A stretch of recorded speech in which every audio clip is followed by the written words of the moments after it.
Artísticas novohispanas.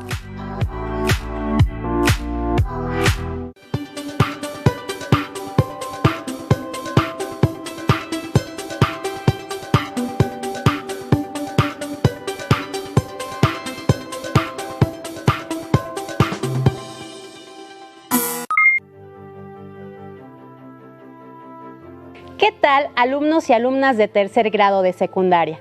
Me da mucho gusto saludarles y darles una cordial bienvenida a una sesión más de la estrategia Aprende en Casa 2. Soy la profesora Esmeralda Sánchez Vides, de la asignatura Historia de México. En esta ocasión viajaremos juntos haciendo un recorrido por la historia y la cultura de nuestro país. Si recuerdan ustedes, a lo largo de varias semanas hemos estudiado el Virreinato de Nueva España y el día de hoy hablaremos sobre las expresiones culturales. En esta sesión mostraré algunos aspectos importantes de las manifestaciones artísticas novohispanas. Aquí recordaremos a artistas relevantes de los siglos XVII y XVIII que por la importancia que tuvieron sus obras han permanecido hasta nuestros días. Pero antes de iniciar la sesión, recuerden que debemos de llevar a cabo las recomendaciones de salud. Una de estas es el lavado constante de manos.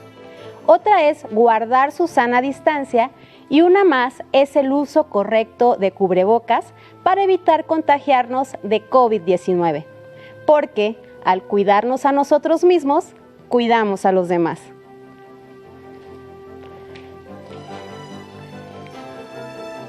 El propósito de la lección de hoy es identificar la música, la arquitectura, la literatura y la pintura novohispanas.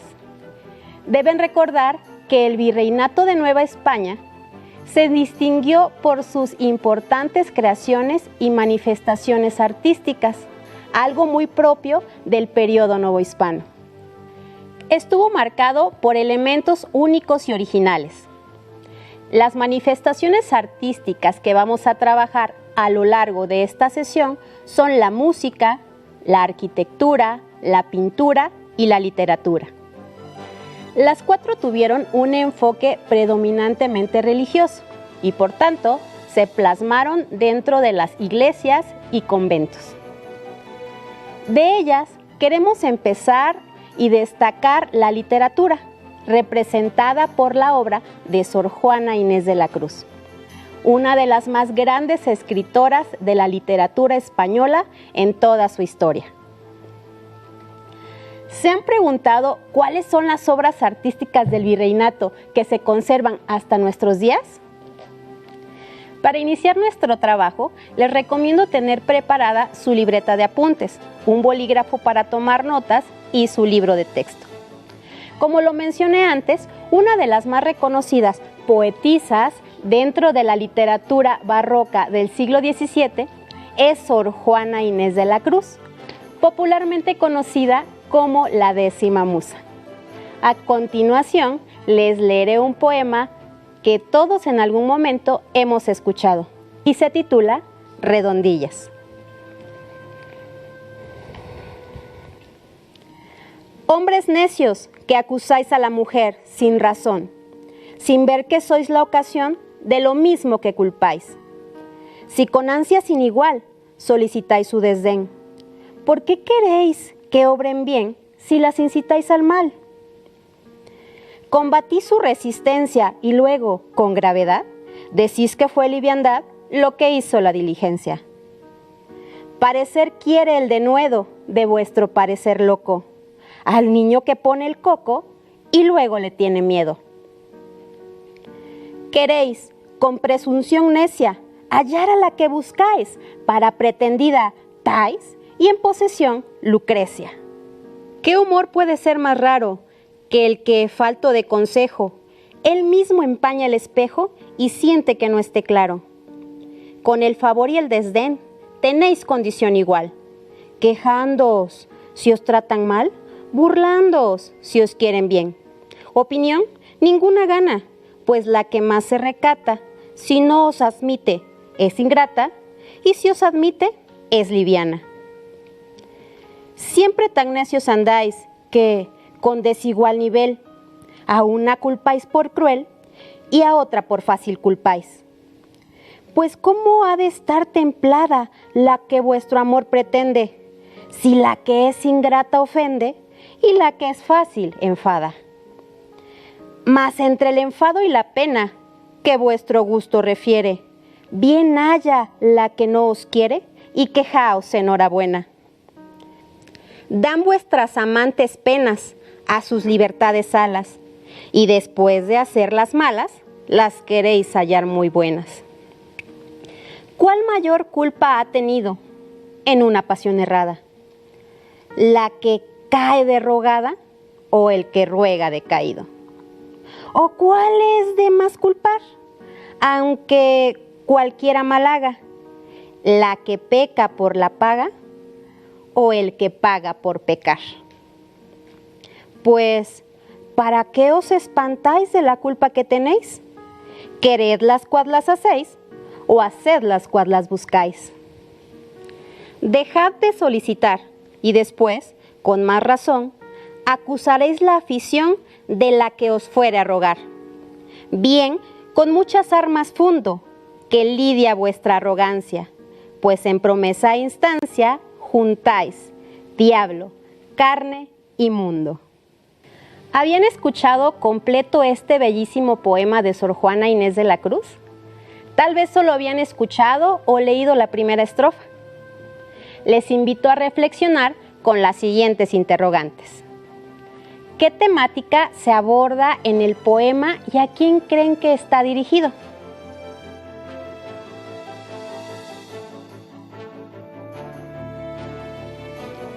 Continuamos con nuestro recorrido. Como ustedes recordarán, en sesiones pasadas se habló del proceso de mestizaje cultural de Nueva España, es decir, del encuentro, intercambio y fusión de tradiciones y costumbres de las distintas culturas americanas y europeas que convivieron y que dieron origen a nuevas prácticas y creencias. Este sincretismo cultural también permeó en las bellas artes. Durante el virreinato, diferentes corrientes artísticas llegaron de Europa. Sin duda, una de las que tuvo mayor relevancia en Nueva España fue el barroco, presente en la arquitectura, la música, la literatura y la pintura novohispana. Para comprender mejor los principales estilos artísticos de Nueva España, en particular el barroco, les invito a ver y escuchar el siguiente video titulado El arte y la contrarreforma en la Nueva España. Las primeras obras arquitectónicas en la Nueva España, como el Palacio de Cortés, en Cuernavaca, Morelos, y la Casa de Montejo, en Mérida, Yucatán, pertenecen a la corriente artística del plateresco. Este estilo, que surgió en España en el siglo XV, se caracterizó por integrar elementos renacentistas, góticos y musulmanes en las construcciones. En la decoración plasmó elementos de la naturaleza, como guirnaldas y bichos, así como medallones con representaciones de bustos humanos, entre otros elementos. En la Nueva España, los artesanos indígenas añadieron componentes prehispánicos, como imágenes de la flora y fauna características de sus regiones. Un ejemplo es la fachada de la iglesia del convento de Acolman, considerada la joya del plateresco en América. En el siglo XVI surgió en Italia el manierismo, considerado un estilo superior y refinado. En la Nueva España mostró figuras humanas alargadas en la pintura y escultura. En la arquitectura, un ejemplo es la integración de torres en las fachadas de los templos, lo que puede observarse principalmente en las primeras catedrales que se construyeron. Tanto el plateresco como el manierismo fueron los estilos artísticos del siglo XVI y las primeras décadas del siglo XVII en la Nueva España. Para la tercera década del siglo XVII, el estilo que predominó fue el barroco. Veamos por qué. En 1517, en Alemania, El fraile agustino Martín Lutero publicó las 95 tesis en las que cuestionaba a la Iglesia Católica. Entre otros puntos, criticaba la venta de las indulgencias, es decir, del perdón de los pecados por parte de la Iglesia. Afirmaba que la salvación provenía únicamente de la gracia de Dios, la cual se podía lograr mediante la fe, por lo que la intervención del clero era innecesaria, así como la adoración a la Virgen y a otros santos. Estas ideas se difundieron por Europa y fueron la base de la Reforma Protestante. La Iglesia se dividió y comenzaron las guerras religiosas entre los católicos y los seguidores de las ideas de Lutero. La Iglesia Católica promovió la Contrarreforma y convocó en 1545 al Concilio de Trento, el cual se realizó en periodos intermitentes. Ahí se determinaron las medidas a seguir para fortalecer a la Iglesia y al papado. España encabezó la Contrarreforma y el rechazo hacia el protestantismo se reflejó en la Nueva España. Entre las medidas que siguieron estaba el fomento del arte como vehículo para propagar las ideas y valores de la fe católica, y para ello se utilizó el barroco, un estilo muy ornamentado y dramático. La arquitectura y la pintura destacaron, por lo que los muros, fachadas, así como los techos de iglesias y conventos, se llenaron de múltiples adornos e imágenes de vírgenes, santos, ángeles y escenas religiosas. Entre los principales pintores del barroco se encontraban Miguel Cabrera, Cristóbal de Villalpando, Sebastián López de Arteaga, la familia de los Juárez, los Echave y los Rodríguez. En la música destacaron Juan Gutiérrez de Padilla, Francisco López Capillas y Manuel de Sumaya. Y en la literatura, Sor Juana Inés de la Cruz, Carlos de Sigüenza y Góngora y Juan Ruiz de Alarcón fueron sus más importantes exponentes. Como pudieron observar y escuchar en el video, el plateresco y el manierismo fueron corrientes artísticas en Nueva España que se desarrollaron en el siglo XVI y primeras décadas del siglo XVII, a la que se les incorporó características indígenas. Ahora bien, el barroco fue una corriente artística surgida en Europa durante el siglo XVI, en el que la Iglesia Católica se apoyó para fortalecer y difundir la Contrarreforma, con la finalidad de atraer más fieles y no perder a los que ya tenía. Así, sus formas artísticas exaltaban la imagen de lo divino. ¿Pero cuándo llegó esta corriente artística a nuestro continente? Llegó a Nueva España en la tercera década del siglo XVII y la mano de obra indígena le imprimió un carácter propio, combinando elementos de las culturas originarias con los cánones de esa corriente europea, por lo que se le conoció como barroco novohispano. Es importante resaltar que en la segunda mitad del siglo XVIII, como reacción al barroco, surgió el estilo neoclásico, el cual expresó elementos opuestos.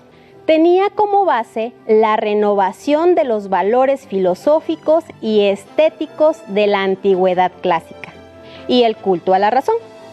Asimismo, la arquitectura fue más simple porque se logró rescatar las formas geométricas, intentando darles un estilo grecolatino, sin olvidar la construcción de arcos, la elegancia y la sobriedad. Se utilizó con más frecuencia en recintos civiles y de gobierno, en contraposición al predominio del barroco en las iglesias. ¿Qué les está pareciendo este recorrido por el pasado? ¿Ya lograron distinguir cuáles fueron las corrientes artísticas que llegaron a Nueva España? Esto se está poniendo bastante interesante. Ahora retrocederemos al siglo XVI, al inicio del proceso de evangelización. ¿Ya se ubicaron? Pues bien, como ya recordarán por lo visto en sesiones pasadas, hablar de pintura, música y teatro es referirse a la función que tuvieron en el adoctrinamiento católico de la población indígena. Los frailes se valieron de estos instrumentos para enseñar y consolidar la fe cristiana. A este proceso se le denominó conquista espiritual.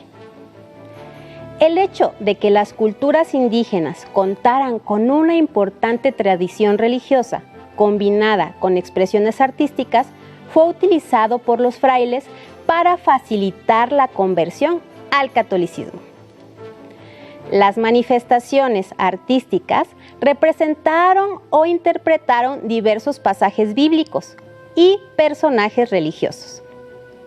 En la pintura se expresaron escenas de la lucha entre el bien y el mal, así como los tormentos en el infierno por los pecados cometidos. También la música y el teatro hacían alusión a temas religiosos y representaciones sagradas, con la finalidad de adoctrinar en la fe católica a los indígenas. ¿Se habían imaginado que las manifestaciones artísticas se ocuparon para la consolidación de la conquista espiritual? Ahora sí, continuemos con nuestro recorrido y ubiquémonos en la tercera década del siglo XVII, a la llegada del barroco puesto al servicio de la Iglesia. Las obras artísticas se caracterizan por la abundancia de elementos. Muchos templos y obras religiosas de esa época se consideran joyas del barroco novohispano. Hablemos de las principales características de la arquitectura barroca novohispana y de algunos recursos y materiales que se utilizaron. Entre estas, el empleo de muchos colores brillantes, la saturación en los retablos y fachadas de templos. Todos estos elementos que dotaban a las distintas obras de movimientos. Favorecían composiciones fantásticas e ingeniosas que hacían resaltar su carácter divino. Se debe mencionar la presencia de materiales como el tezontle y el azulejo en las fachadas, así como ciertos motivos y estilos indígenas que son los que lo definen como barroco novohispano. Cabe precisar que este estilo artístico fue ampliamente desarrollado por criollos, mestizos y pobladores originarios. ¿Ya se han dado cuenta del impacto que tuvo este movimiento? ¿Han pensado en ejemplos de templos o museos que hayan podido visitar? Seguramente que sí. La arquitectura es la evidencia más palpable del barroco novohispano. Como ejemplos tenemos a la Catedral de Puebla, Santa María Tonancintla, la Catedral Metropolitana de la Ciudad de México, la de Guadalajara. Qué hermosas imágenes acabamos de ver, grandes joyas heredadas del barroco. Pasamos ahora a la literatura. Las principales características de la literatura estuvieron cargadas de complejidad por el uso excesivo de los recursos literarios. Esto fue muy bueno. Además de que los escritores empleaban el sarcasmo y la ironía para hacer frente a los sentimientos desafortunados de sus personajes. También, otra característica es aquella en la que se reflejaba la realidad de la vida cotidiana de aquella época. En el poema de Sor Juana Inés de la Cruz que leímos al principio de la sesión, ¿se logran sentir todas estas características que acabamos de mencionar? La ironía o el sarcasmo son muy claras, ¿verdad? Algunos de sus exponentes más reconocidos son Juana de Asbaje y Ramírez de Santillán, mejor conocida como Sor Juana Inés de la Cruz, a quien recordamos por su extraordinaria producción literaria, sacra y profana. Sonetos, poemas líricos, cortesanos y filosóficos, comedias teatrales, obras religiosas, villancicos, entre otros muchos. Sus obras más destacadas son Los empeños de una casa, El divino Narciso, Neptuno alegórico, Respuesta a Sor Filotea de la Cruz. Carlos de Sigüenza y Góngora. Sus obras literarias tratan sobre religión, viajes y astronomía. Asimismo, desarrolló la poesía. Entre los títulos de sus obras destacan el Manifiesto filosófico contra los cometas despojados del imperio que tenían sobre los tímidos. ¡Qué título tan extenso! Como el conocimiento que aporta con sus obras. Bernardo de Valbuena escribió El Bernardo o Victoria de Roncesvalles, Siglo de oro en las selvas de Erífile y Grandeza mexicana. Este último es un poema lírico descriptivo que hace alusión no al territorio nacional, sino a la Ciudad de México, a la grandeza y majestuosidad que tenía en ese entonces. Cada una de estas escritoras y escritores escribieron infinidad de obras, pero las que acabamos de mencionar son solo algunas de las más conocidas. Damos paso a la pintura barroca de Nueva España. Esta se inspiró en las obras de pintores españoles y flamencos. Entre los artistas novohispanos más destacados de la época están Cristóbal de Villalpando y Miguel Cabrera. Este último realizó la famosa pintura de Sor Juana Inés de la Cruz. Otros exponentes de la pintura barroca son Sebastián López de Arteaga, las familias de los Juárez, los Rodríguez y los Echave, especialmente Baltasar de Echave y Rioja, quien pintó el Martirio de San Pedro de Arbués, a solicitud del Santo Oficio, por mencionar algunos. Hablando de la música barroca novohispana, se debe decir que los maestros españoles formaron y dirigían grupos musicales apoyados en el talento local. Los indígenas eran especialmente diestros como instrumentistas. Desde principios del siglo XVII, la mayor parte de la música era litúrgica, teniendo en cuenta que lo litúrgico tiene que ver con los cultos y las ceremonias religiosas, aunque también se practicó y llegó a cultivarse la música para coros múltiples. Los principales exponentes de la música novohispana fueron Juan Gutiérrez de Padilla, Francisco López Capillas y Manuel de Sumaya. Muy bien, ha llegado la hora de lanzar el reto de esta sesión. El reto de este tema es la realización de un collage del arte barroco novohispano. ¿Cómo debemos hacerlo? Para ello, utilizarán un pliego de cartulina donde dibujen o peguen imágenes que ilustren las expresiones barrocas de la entidad donde viven, relacionadas con la arquitectura, la pintura y la literatura, e instrumentos musicales empleados en la interpretación de melodías correspondientes a este estilo. Para superar su reto, pueden consultar su libro de texto de Historia de México de tercer grado de secundaria y también, si les es posible, recurran a sus maestros de historia. Una vez terminado este trabajo, reflexionen sobre los aspectos culturales del virreinato que siguen presentes dentro de su comunidad. Consideren que el conocimiento es lo mejor que se puede compartir.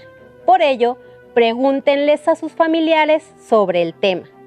De seguro les sorprenderán las respuestas. También pueden ampliar lo aprendido utilizando su libro de lengua materna de tercer grado, dentro del tema Poesía y movimientos literarios. Todo lo que comienza tiene un fin y por esta ocasión hemos concluido con la sesión. Me despido de ustedes y les envío un saludo hasta donde quiera que se encuentren. Soy la profesora Esmeralda Sánchez Vides. Hasta pronto. Si tienes dudas o